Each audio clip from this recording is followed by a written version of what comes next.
Oui, Président, mes chers collègues, je souhaiterais intervenir plus globalement sur le plan qui nous est proposé. Pour vous dire bien évidemment que le groupe Giron d'Avenir est satisfait de voir replacer au centre de la démarche du département, mais je pense que c'était aussi le cas auparavant, le bien-être des collégiens. Ce plan, effectivement, prend en compte ou entend prendre en compte les évolutions structurelles de notre département et notamment les accroissements démographiques.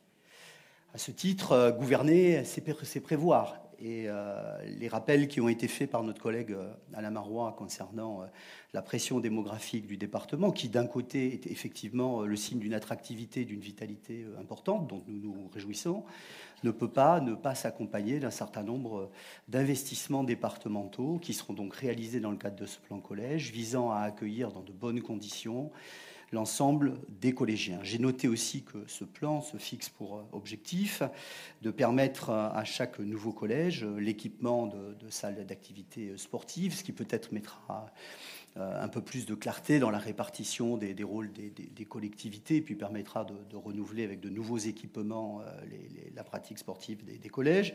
L'ouverture sur les territoires, avec la mutualisation d'un certain nombre d'usages aux partenaires des territoires, sans doute les communautés de communes et les communes.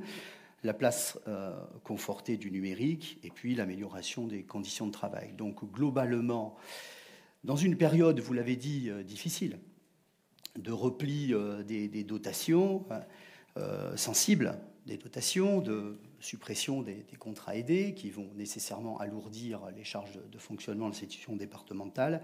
Il s'agit là pour le groupe Giron d'Avenir de la prise en compte sérieuse des évolutions du département et donc globalement un objectif auquel nous pouvons souscrire.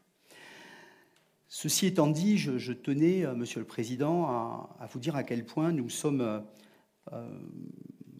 au regret de constater le peu de concertation dont ce plan a fait l'objet.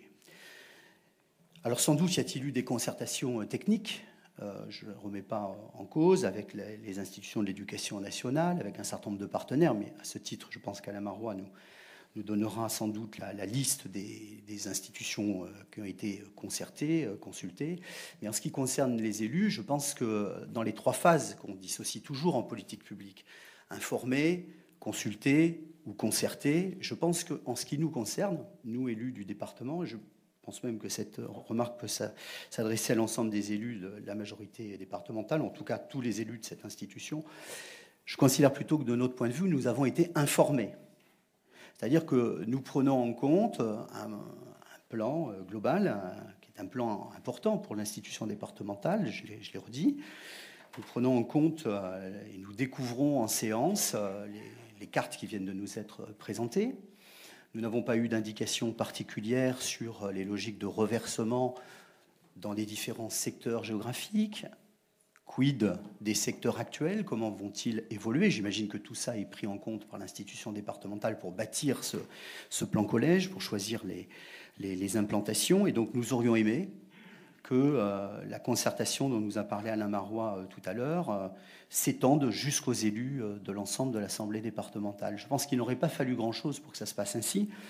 Et je le dis vraiment très sincèrement, Monsieur le Président, parce que nous sommes peu finalement habitués, vous nous avez mal habitués, vous nous avez habitués à nous concerter, et je note que sur ce dossier particulier, nous sommes très nettement en dessous des standards habituels d'échange entre élus, d'échange en commission. Je peux comprendre que le temps presse par rapport à certaines réalisations, mais je pense qu'il aurait été possible d'organiser une concertation en tiroir, au moins sur une partie des éléments structurants pour que nous puissions aborder cette question sans polémique. Nous le faisons.